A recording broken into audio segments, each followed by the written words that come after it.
She was Hong Kong's most adored Jade girl, yet she lost everything overnight. The cause? 1,300 explicit photos locked inside her lover's laptop.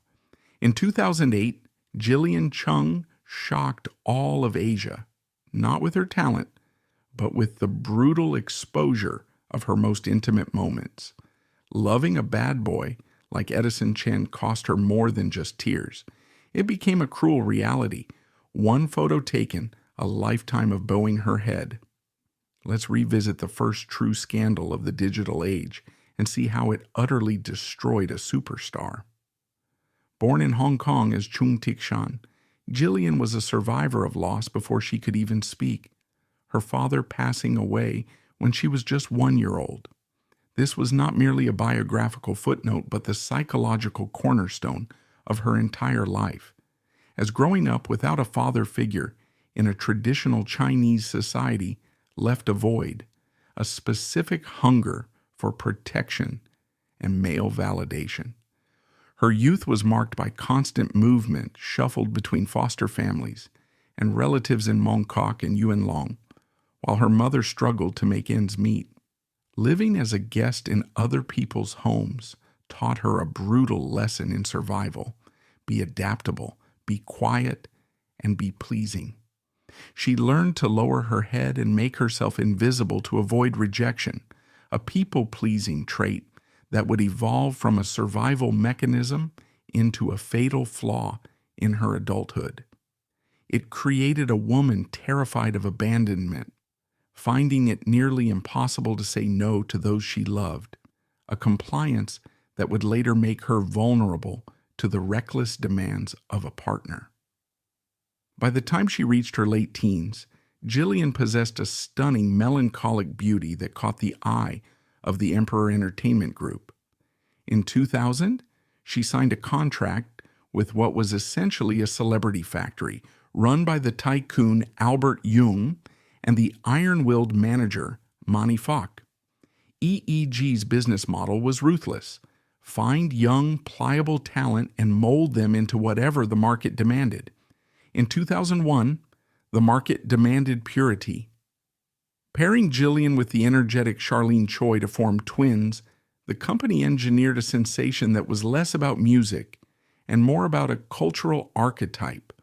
While Charlene was the sun, Gillian was the moon, quiet, shy, and exquisitely beautiful. They were packaged not as women, but as eternal schoolgirls, singing about puppy love and holding hands.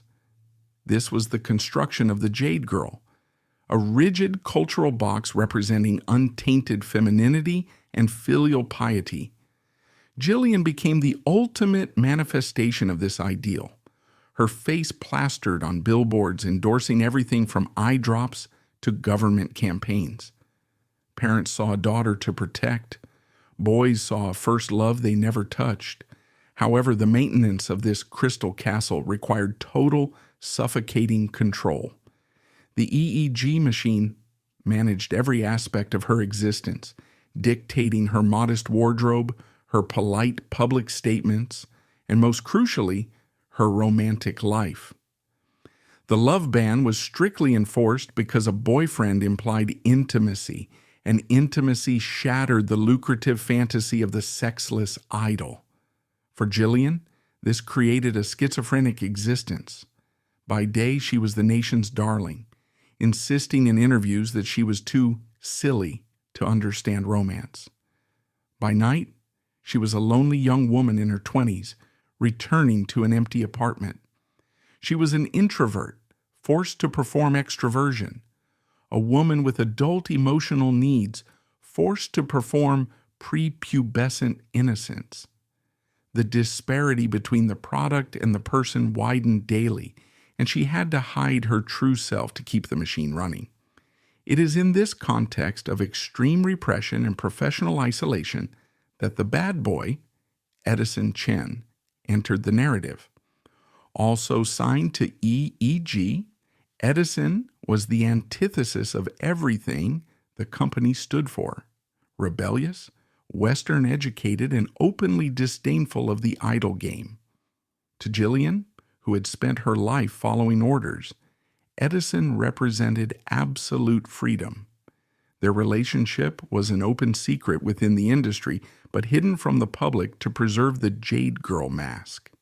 She was living two lives, and in private, she was entangled in a toxic, passionate dynamic where she held no power. By 2006, exhausted and insecure, she felt compelled to compete for Edison's wandering attention. When he pulled out the camera, she didn't say no, not because she wanted to be filmed, but because she was terrified of being left. She gambled her privacy for affection, a decision made by a girl who grew up without a father, looking for love in the arms of a narcissist. The world looked up at her gleaming tower in awe, unaware that the foundation was rotting, and that inside the princess was handing the keys to the arsonist. The relationship between Gillian Chung and Edison Chen was not merely a celebrity romance. It was a collision between two incompatible worlds, a psychological entanglement that existed in the pressurized vacuum of a secret life. Edison Chen was not simply a boyfriend in the traditional sense. He was a cultural anomaly, a glitch in the carefully coded matrix of the canto pop ecosystem. While the male idols of the era were manufactured to be polite, non-threatening, and endlessly grateful to their fans, Edison arrived in Hong Kong with the destructive charisma of a storm front. Born in Vancouver to a wealthy, influential family and educated in the West, he possessed a swagger that was entirely foreign to the local industry. He spoke Cantonese with an accent. He dressed in baggy hip-hop streetwear when others wore tailored suits, and he treated the powerful Hong Kong press with a sneer of cool detachment rather than the requisite deference. To the youth of Hong Kong, he was a revelation, a symbol of dangerous freedom in a society bound by Confucian propriety. But to a woman like Gillian Chung, who had spent her entire adult life in a straitjacket of rules, expectations, and corporate-mandated innocence, Edison was not just a lover. He was an escape hatch. The attraction that formed between them in the early 2000s was gravitational, inevitable, and fundamentally imbalanced. Gillian was the crown jewel of the Emperor Entertainment Group, a woman whose entire existence was predicated on the suppression of her own desires. She lived in a world of no dating, no scandals, no opinions, no exhaustion. Edison, conversely, lived in a world of yes. He was the rebel prince who took what he wanted, said what he thought, and seemed immune to the consequences that terrified his peers. For Gillian, being with Edison was an act of vicarious rebellion. He represented everything she was not allowed to be: authentic, loud, and unapologetic. However, the structural reality of their fame meant that this relationship had to exist entirely in the twilight. The love ban imposed on idols like twins was not a suggestion, it was an iron law. A public boyfriend would have shattered the lucrative fantasy of the virginal student lover that EEG was selling to millions of fans. Therefore, their romance was forced underground, confined to the suffocating privacy of high-security apartments, tinted window vans, and hotel rooms booked under pseudonyms. In this hidden world, devoid of the normalizing rituals of dinner dates or cinema outings, a profound and toxic power imbalance took root. When a relationship exists solely in secret, it breeds a specific type of intensity known as trauma bonding. The shared fear of discovery creates a false sense of us against the world. But in the case of Gillian and Edison, it was not a partnership of equals. Edison was the sun, unpredictable, burning and central to the orbit. Gillian was the satellite, desperate to stay within his warmth, terrified of being cast out into the cold void of her lonely public existence. Those who witnessed their dynamic or heard whispers of it in the VIP rooms of Hong Kong's nightlife described a pattern that is heartbreakingly common in relationships between a narcissist and an empath. Gillian was the anxious attacher, the one who was constantly waiting by the phone, the one who adjusted her entire schedule to fit his erratic whims. She was dealing with a partner who was notoriously fickle, a man who had the world at his feet and a wandering eye that never seemed to rest. Edison was known to be involved with multiple women, a fact that was often rumored but rarely confirmed until the scandal broke. For Gillian, this knowledge, or at least the suspicion of it, created a perpetual state of insecurity. She was competing for his attention not just against other women, but against his own ego and his boredom. It is within this context of profound insecurity and emotional starvation that the camera was introduced into their private life. The question that baffled the public and the pundits in 2008, why would she let him do that? Why would a woman with everything to lose pose for such explicit photos? Has an answer that is as simple as it is devastating: fear. Gillian did not pose for those photos because she was an exhibitionist. She did not derive a thrill from the risk of exposure, nor did she have a secret desire to be watched. She consented to the camera because she was terrified of losing the man behind it. In her mind, the photos were a transaction, a currency of intimacy that she paid to prove her devotion. She later admitted in tearful interviews that she struggled to refuse his requests because she believed that compliance was the only way to maintain his interest. I was afraid that if I said no, he would lose interest in me, she would later say, a sentiment that echoes the experience of countless women who have found themselves in coercively controlling relationships. For a man like Edison Chen, the act of photographing his sexual conquests was likely a complex cocktail of narcissism, voyeurism, and dominance. It was not enough to possess these famous, desirable women in the moment. He needed to document the possession. He needed a digital archive that served as a testament to his virility and his power. The camera was a tool of objectification, turning a partner into a subject, a living trophy to be reviewed later. He was the hunter displaying his kills, not on a wall, but on a hard drive. For Gillian, however, the meaning of the act was diametrically opposite. For her, it was an act of surrender. She was shedding the Jade girl armor not to be rebellious, but to be stripped bare, literally and metaphorically, before the one person she thought she could trust.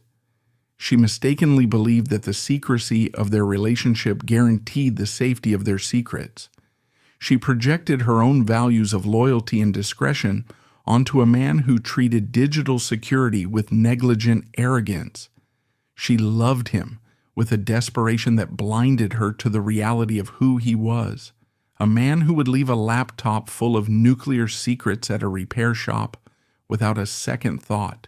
A man whose need for validation outweighed his duty of care to the women he claimed to love. The tragedy was compounded by Gillian's own history. As a woman who grew up without a father, shuffling between homes, she had an ingrained people-pleasing survival mechanism. She had learned early in life that to be safe, one must be agreeable. One must not cause friction. One must make oneself indispensable to the provider of affection. When Edison, the ultimate provider of excitement and validation, asked for something, her instinct was not to assess the risk to her career, but to assess the risk to the relationship. The no that should have protected her was silenced by the fear of abandonment. She was trying to secure her relationship by sacrificing her dignity, unaware that to a collector like Edison, she was being cataloged rather than cherished. This dynamic transforms the narrative from a simple sex scandal into a tragedy of exploitation. It highlights the perilous intersection of love and manipulation, where a woman's consent is manufactured through the implicit threat of emotional withdrawal. Furthermore, The environment of the mid-2000s played a crucial role in this misjudgment. This was the era before the cloud, before the mass awareness of cybersecurity, before the term revenge porn had entered the lexicon. The internet was viewed by many, especially those not technologically inclined, as a passive library, not an active predator. Gillian, and perhaps even Edison to an extent, suffered from the illusion of the private container. They believed that what happened in the bedroom, stored on a personal device, would remain in the physical possession of the owner. They did not anticipate the fluidity of digital data. They did not understand that a digital file is not a photograph in a shoebox. It is a ghost that can be replicated infinitely, transported instantly, and broadcast globally. This technological naivety, combined with the emotional blindness of love, created the perfect storm. The fatal attraction here was not just about sexual chemistry. It was about the allure of the forbidden. For the Jade girl, the ultimate forbidden act was not just sex, but documented sex. It was the ultimate transgression against the corporate identity that EEG had built for her. In the quiet moments captured in those 1,300 photos, we do not see a slut or a deviant. If one looks past the explicit nature of the images, one sees a woman trying to be intimate, trying to be cool, trying to be whatever the man behind the lens wanted her to be. We see a woman looking into the lens not with lust, but often with a gaze of submission, a look that asks, "Is this what you want? Are you happy with me now?" It is the gaze of a woman who has handed over her agency in exchange for a temporary feeling of security. This was the devastating cost of the fantasy. The rebel offers excitement, yes, but he rarely offers safety. Edison Chen was a wrecking ball disguised as a liberator. He liberated Gillian from her innocent image, but in doing so, he destroyed the foundation of her life. He offered her a glimpse of a world without rules, but failed to warn her that in a world without rules, there is also no protection. The photos were the physical manifestation of this uneven exchange. He got the ego boost, the trophy, the proof of his conquest. She got the shame, the exposure, and the permanent scarlet letter. She handed him the weapon that would eventually kill her career, not because she wanted to die, but because she thought he was the only one who could keep her alive.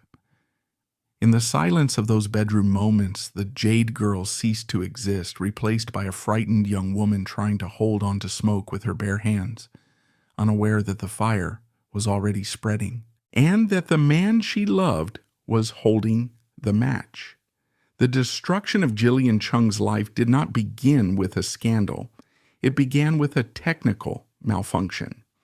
In the summer of 2006, years before the world would see the photos, the timeline of the catastrophe was set in motion by a banal, everyday annoyance. Edison Chen's laptop, a pink MacBook Pro, broke down. It is a detail that adds a layer of sickening absurdity to the tragedy. The instrument of Gillian's demise was not a grand conspiracy or a rival corporation's sabotage, but a faulty hard drive. Edison, displaying the reckless arrogance that defined his entire persona, handed the device to his assistant with instructions to get it repaired at a local shop in central Hong Kong. He gave the order to fix the computer, but crucially, he failed to supervise the security of the data within it. He believed that deleting the files to the trash bin was sufficient, a technological illiteracy that would cost Gillian everything. He did not understand that digital ghosts do not die so easily. At the repair shop, a technician named Si Ho Chun did what curious people do when handed the keys to a celebrity's private life. He looked. He found a treasure trove of deleted but recoverable files. He didn't just look, he copied, and then he shared them with a colleague. For nearly 2 years, These radioactive images sat on a server, a dormant virus waiting for the perfect moment to infect the host. That moment arrived in late January 2008, coinciding with the Lunar New Year. The timing could not have been more cruel. Hong Kong was shutting down for its most significant holiday. It is a time of family, of superstition, of washing away the bad luck of the previous year to welcome the new. The city was in a mood of festive optimism. But on the internet, a user calling themselves Kira, a reference to the god-complex vigilante from the manga Death Note, was preparing to play judge, jury, and executioner. On January 27th, the first thread appeared on the Hong Kong Discuss forum. It contained a single image of Gillian Chung and Edison Chen. At first, the internet laughed. The general consensus was that it was a crude Photoshop job, a malicious prank. But then came the metadata. Then came the next photo. Then came the realization that the lighting, the furniture, the clutter in the background matched the known details of Edison's apartment. The laughter died, replaced by a collective gas that sucked the air out of the city. If the first photo was a warning shot, what followed was a massacre. Over the next few weeks, Kira released the photos in waves, turning the scandal into a serialized torture session. This was not a quick leak. It was a slow-motion car crash that the entire world watched in real time. The final tally was staggering.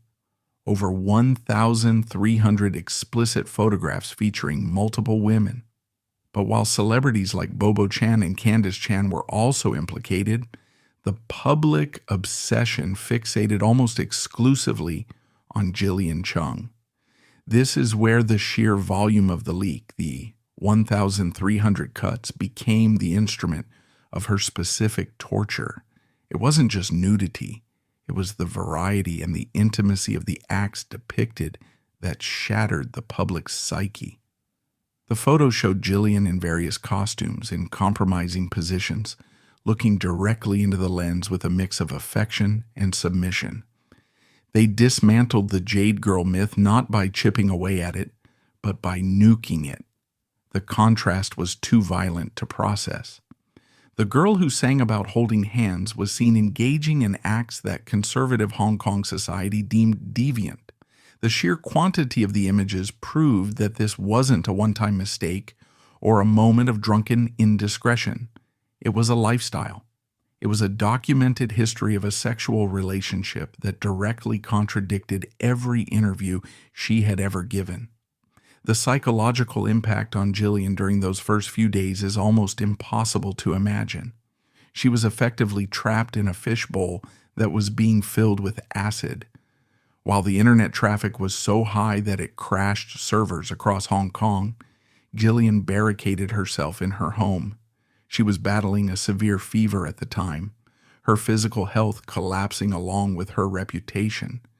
She later described drawing the curtains tight, terrified that paparazzi lenses were telescopic enough to see through the fabric. She couldn't turn on the television because the news was talking about her. She couldn't go online because the forums were dissecting her body. She was completely isolated. Her phone, however, didn't stop ringing, not with support, but with demands from her management, panicked questions from family, and the deafening silence from the one person she needed to hear from, Edison. This is the turning point of the tragedy, the divergence of the bad boy and the good girl. As soon as the scandal broke, Edison Chen did what he had always done. He ran. He boarded a plane to the United States ostensibly to seek legal advice and avoid the media storm, but effectively leaving the women to face the firing squad alone. He had the privilege of escape. He held a Canadian passport and had a home in Boston.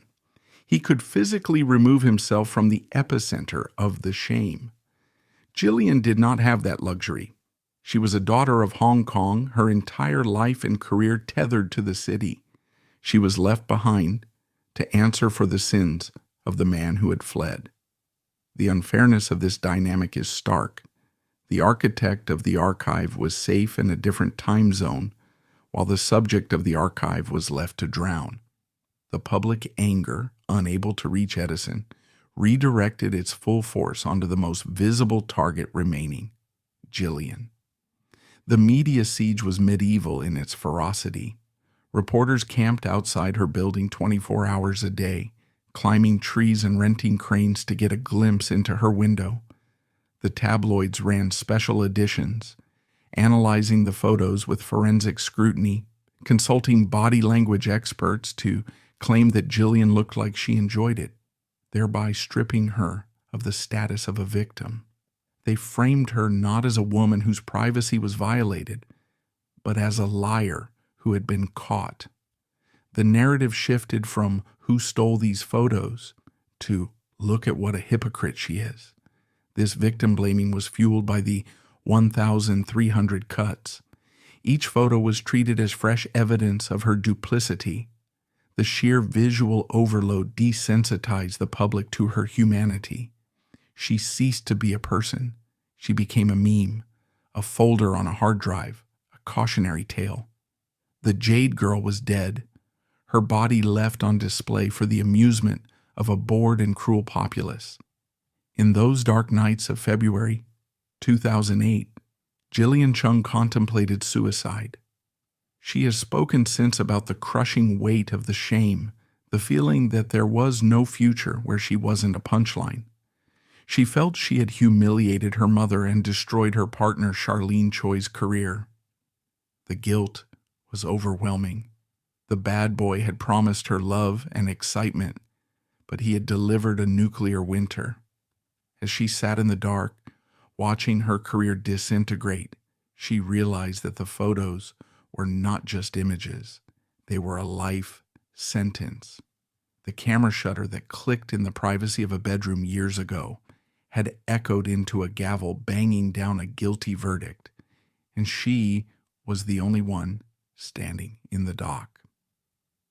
By the second week of February 2008, the silence surrounding Gillian Chung had become deafening. While the internet was still feasting on the leaked images, the pressure on Emperor Entertainment Group to produce a response had reached a breaking point. The strategy of silence, hoping the storm would pass, had failed catastrophically. Instead of fading, the scandal was metabolizing into a career-ending crisis. The public demanded a statement. They wanted accountability. But what exactly was Gillian Chung supposed to be accountable for? For being a victim of theft? For having a private life? In the twisted moral court of public opinion, the charges against her were not legal, but existential. She was guilty of destroying the fantasy. To save her career, her management team decided she needed to face the cameras. It was a decision that would ultimately prove to be as damaging as the leak itself, a public execution disguised as a press conference. On February 11, 2008, Gillian walked into a venue filled with hundreds of reporters.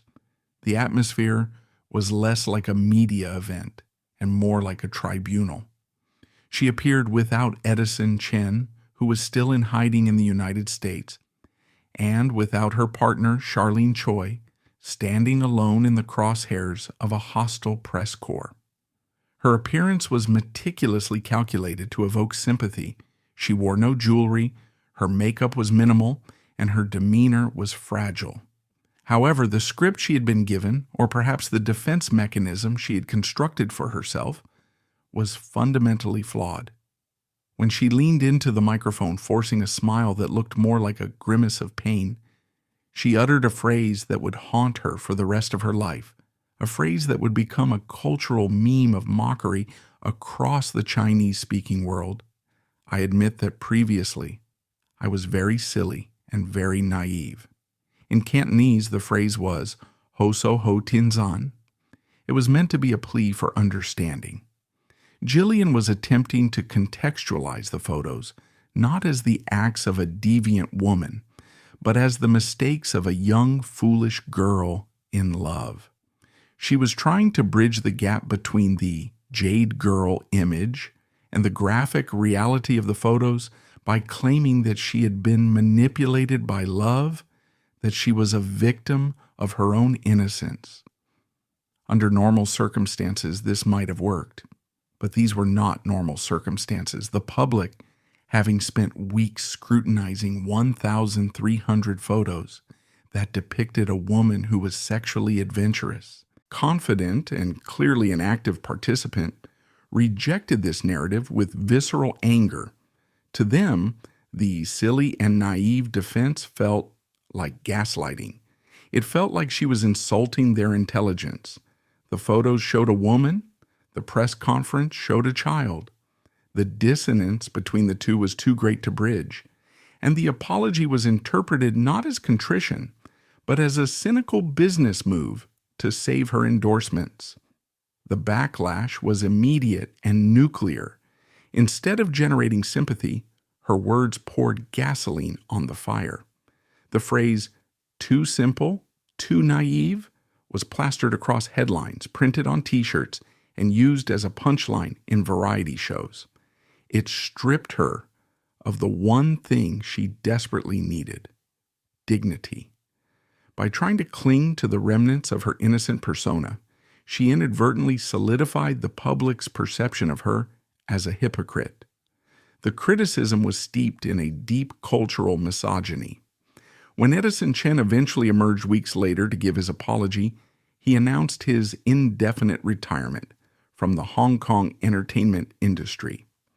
The public accepted his apology with a strange sense of respect. He was viewed as a man who took responsibility. Gillian, however, did not quit. She tried to continue working to fulfill her contracts to survive. For this, she was punished. The public narrative became, "The man leaves with his honor. The shameless woman tries to keep making money." They ignored the fact that Edison had the financial freedom to quit, while Gillian, supporting her family, did not. The professional consequences of the botched apology were quantifiable and devastating. The Jade girl had become radioactive. Her segment in the opening ceremony of the 2008 Beijing Olympics, a moment that was supposed to be the crowning achievement of her career, was quietly cut by director Zhang Yimou to avoid controversy. Disney, which had featured twins in their Lunar New Year promotions, rushed to scrub her image from the park. Advertisers invoked morality clauses to terminate contracts, demanding millions in compensation. The film The Mayoress, which she had already completed, was shelved indefinitely because distributors refused to screen a movie featuring her. She had gone from being the most marketable face in Hong Kong to a liability that no brand would touch. The industry that had built the Crystal Castle was now rapidly dismantling it, brick by brick, to distance itself from the toxicity of her reputation. But the most profound damage was internal. In the years that followed, Gillian revealed that the ridicule she faced after the naive comment pushed her into a severe depression. She felt that she had no voice. If she stayed silent, she was guilty. If she spoke, she was a liar. She was trapped in a Kafkaesque nightmare where her past was weaponized against her future. The silly and naive label became a straitjacket. It infantilized her trauma. It reduced a complex situation, digital theft, privacy violation, and relationship power dynamics, into a soundbite about stupidity. She was not allowed to be angry at Edison. She was only allowed to be disappointed in herself. This internalized shame is the true tragedy of the apology. She was forced to apologize for her own sexuality, to beg forgiveness for the crime of being loved by a man who didn't respect her privacy. The failure of that press conference marked the end of the first act of her life. The Jade girl was officially dead, buried under a mountain of scorn. Gillian retreated into a forced hiatus, disappearing from the public eye for nearly a year. It was a period of exile, a time spent in the wilderness of her own mind, trying to understand how the love she felt for a bad boy had resulted in the total annihilation of her identity. She had learned the hardest lesson of celebrity. The audience loves a virgin, but they love burning a witch even more. After a year of self-imposed exile, Gillian Chung returned to the entertainment industry. She was resilient, working harder than ever to prove her worth, taking on physically demanding roles in action movies and stripping away the cutesy image that had betrayed her. Professionally, she managed to survive, clawing her way back to a respectable B-list status. However, while her career pulse had returned, her personal life remained in critical condition. The scandal had branded her with an invisible but indelible scarlet letter. In the conservative, face-conscious dating market of Asia, she was no longer seen as the dream girl. She was viewed as a liability. The Jade girl had become the woman from the photos, and for the men she dated, and more importantly for their families, this history was a heavy burden to bear. The thesis of one photo taken, a lifetime bowed head, ceased to be a metaphor and became the defining reality of her romantic existence. She walked into every new relationship not as an equal, but as someone seeking atonement, carrying a deep-seated belief that she was unclean and therefore lucky to be loved at all. This psychological subservience was painfully evident in her brief romances following the scandal. She dated Juno Mack, a wealthy and supportive artist who stood by her during the darkest days, but the relationship withered under the relentless glare of a media that refused to let them move on. Later, she dated Korean-American entrepreneur Tyler Kwan, a relationship that ended when he moved on to Jessica Cheung, a star without the baggage that Gillian carried. But it was her 2018 marriage to Michael Lai, a Taiwanese aesthetic physician known as the Sunny Wang of the medical world, that served as the tragic crescendo of her post-scandal life. On the surface, it looked like a fairy tale, the fallen idol finally finding a handsome, respectable doctor who accepted her past. The wedding in Los Angeles was lavish, filled with tears and flowers. But underneath the tulle and the smiles, the dynamic was fundamentally broken. It was a marriage built on the shaky foundation of her gratitude and his tolerance, rather than mutual respect. From the very beginning, the power asymmetry was stark.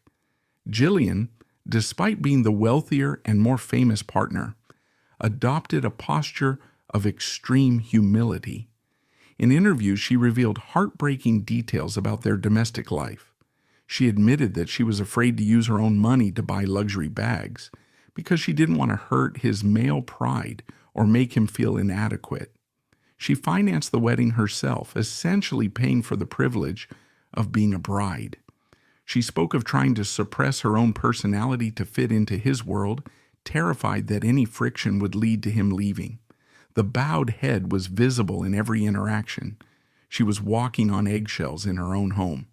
She was so grateful that someone was willing to overlook her past that she allowed herself to be diminished in the present.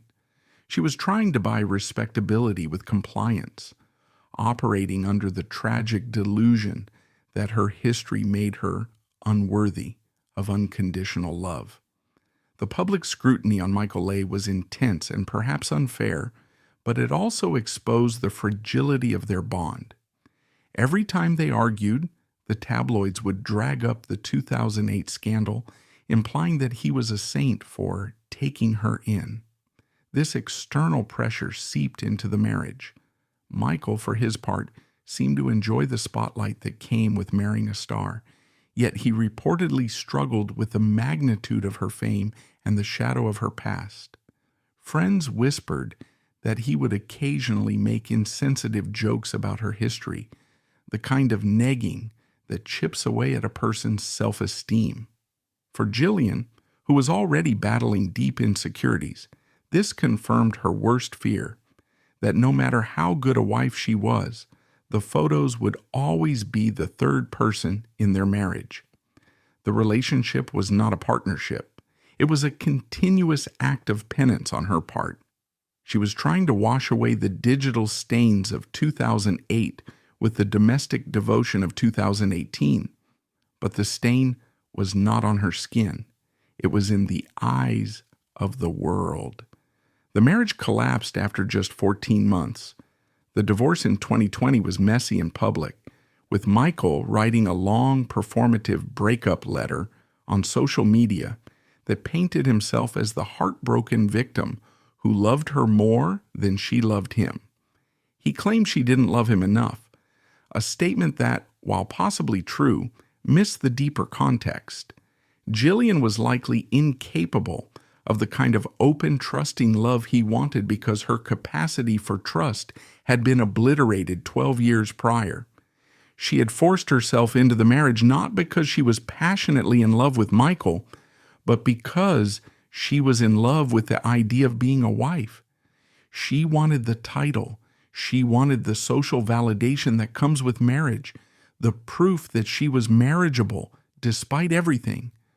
When the reality of living with a partner who didn't fully understand her trauma set in, she shut down. The failure of her marriage was the final proof that the bad boy effect has no expiration date. Edison Chen had long since moved on. He had settled down with a supermodel, had a daughter, and rebranded himself as a cool, edgy family man. The public forgave him because society allows men to grow out of their wild phase. Gillian, however, was not granted the same amnesty. Her divorce was seen by many as another failure, another confirmation that she was bad luck. The cruelty of this double standard is the emotional core of her story. She did everything right. She apologized. She worked hard. She lowered her head. She married a respectable man, and yet she ended up alone. The scandal had rewired her nervous system to believe she was damaged goods, and in doing so, she attracted partners who treated her as a project or a trophy rather than a human being. The tragedy of Chapter 5 is not that the marriage ended, but that it ever began on such unequal terms. It demonstrated that you can delete files from a hard drive, but you cannot delete the feeling of shame from a woman who has been told by millions of people that she is worthless. The most uncomfortable truth of the saga lies in the disparate fates of the two central figures. If the story of Gillian Chung and Edison Chen were a fictional morality play, the reckless architect of the destruction would face the harshest punishment. But in the real world, governed by the unwritten laws of patriarchal privilege, the script was flipped. Today, Edison Chen is viewed by many as a survivor, a real one, a streetwear icon who stood against the system and won. He has a family, a thriving business, and a reputation that has arguably benefited from the bad boy mystique of the scandal. He is the outlaw who got away. Gillian Chung, conversely, remains frozen in time. To the public, she is not a survivor. She is a cautionary tale. She is the damaged goods left behind on the shelf. This divergence is not accidental. It is the structural result of a society that views male sexual conquest as a skill and female sexual agency as a sin. The scandal revealed that in the eyes of the culture, a man who takes 1,300 photos of women is merely wild, while the woman who allows herself to be photographed is dirty. This double standard is the verdict of hypocrisy. It is a life sentence without the possibility of parole. For the past 15 years, Gillian has been forced to navigate a world that feels entitled to judge her sexual history in perpetuity. The Jade girl archetype that made her famous became the weapon used to bludgeon her. The public's anger was fueled by the Madonna whore complex. They could not reconcile the image of the virginal idol with the reality of the sexual woman, so they decided she must be a liar. They ignored the fact that the Jade girl persona was not her invention. It was a corporate product forced upon her by her management and demanded by the market. the same market that then crucified her for failing to live up to an impossible standard of purity. The audience felt betrayed because the product they bought was defective, dehumanizing Gillian into an object that had lost its resale value. The audience, millions who clicked, shared, and mocked, was complicit. The 2008 scandal was the first mass participation cyberbullying event in Asian history. Everyone who forwarded those photos, everyone who made a joke about too simple, too naive, was complicit in the psychological violence. We treated her private trauma as public entertainment. In the pre-social media era, there was no discourse about revenge porn or non-consensual image abuse. There was only the thrill of the peep show. The society that consumed the images with voracious appetite was the same society that spat her out for appearing in them. This collective cognitive dissonance allowed the public to enjoy the pornography while maintaining a position of moral superiority over the woman in the pictures. We consumed her, and then we shamed her for being consumable. The digital permanence of the scandal adds a layer of horror that is uniquely modern. In previous generations, a scandal might fade as newspapers turned yellow and were thrown away, but the internet is written in ink, not pencil. For Gillian, the cloud is a prison. Every time she meets a new person, every time she starts a new job, every time she goes on a date, the photos are there, hovering in the algorithmic background. They are the first result on a search engine. They are the elephant in every room she enters. This digital tattoo has shaped her behavior, forcing her into a permanent defensive crouch. She lives with the knowledge that anyone with a smartphone has seen her naked, has seen her intimate moments with a man who abandoned her. This lack of privacy is a form of continuous violation. It is a psychological torture that never ends because the internet never sleeps and never forgives. Furthermore, the scandal exposed the fragility of face in Asian culture. For a woman, face, dignity, reputation, social standing is inextricably tied to her sexual propriety. Once that is lost, it is almost impossible to regain. Gillian's struggle to find a partner who could accept her past is a direct consequence of this cultural baggage. The men she dated might have been modern, but their families were often traditional, viewing a daughter-in-law involved in a sex scandal as a stain on the ancestral lineage. This is why her story is so terrifying to young women in Asia. It proves that no matter how successful, rich, or beautiful you are, your entire worth can be nullified by a few gigabytes of data. You can work for 20 years to build a career and lose it in 20 minutes because a man decided to keep a digital souvenir. Ultimately, Gillian Chung is not a villain, nor is she merely a foolish girl. She is a victim of a crime that the law was too slow to recognize and a culture was too cruel to care about. She is a casualty of the transition from the analog age of secrets to the digital age of exposure. While Edison Chen was allowed to pivot and rebuild, Gillian was left to guard the ruins. The injustice of her situation serves as a grim mirror to society, reflecting our own prejudices about women, sex, and power. We punished her not for what she did, but for shattering the illusion we wanted her to maintain.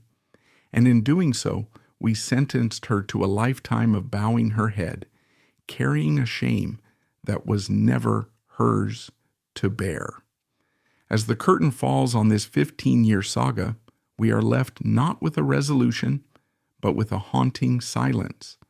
The story of Gillian Chung is not a fairy tale with a happy ending, nor is it a simple tragedy of hubris. It is a modern horror story about the fragility of a human life in the face of technological ruthlessness.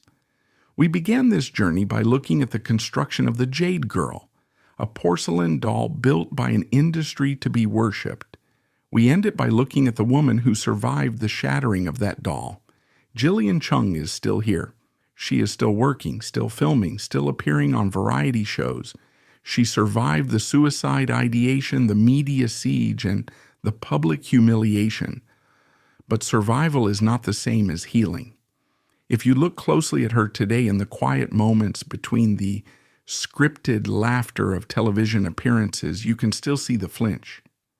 You can see the wariness of a woman who knows that at any moment the ground beneath her could open up again. She is a survivor, yes, but she is a survivor walking with a permanent limp, carrying the invisible weight of 1,300 photos that the world refuses to delete. Her story is a grim testament to the permanence of digital sin. In a just world, a mistake made in one's 20s, a mistake of trust, not malice, would eventually be washed away by the tides of time and achievement. But we do not live in a just world. We live in a digital one. The internet has destroyed the concept of moving on. For Gillian, the past is not a foreign country. It is a parallel dimension that runs alongside her present, constantly threatening to intersect. She serves as patient zero for the epidemic of digital shaming that now affects us all. Her destruction was the warning shot that signaled the end of privacy. She taught us, through her own suffering, that the camera in our pocket is a loaded weapon, and that the person we love today could be the source of our destruction tomorrow. It is a cold, hard lesson writ large in the headlines of her life.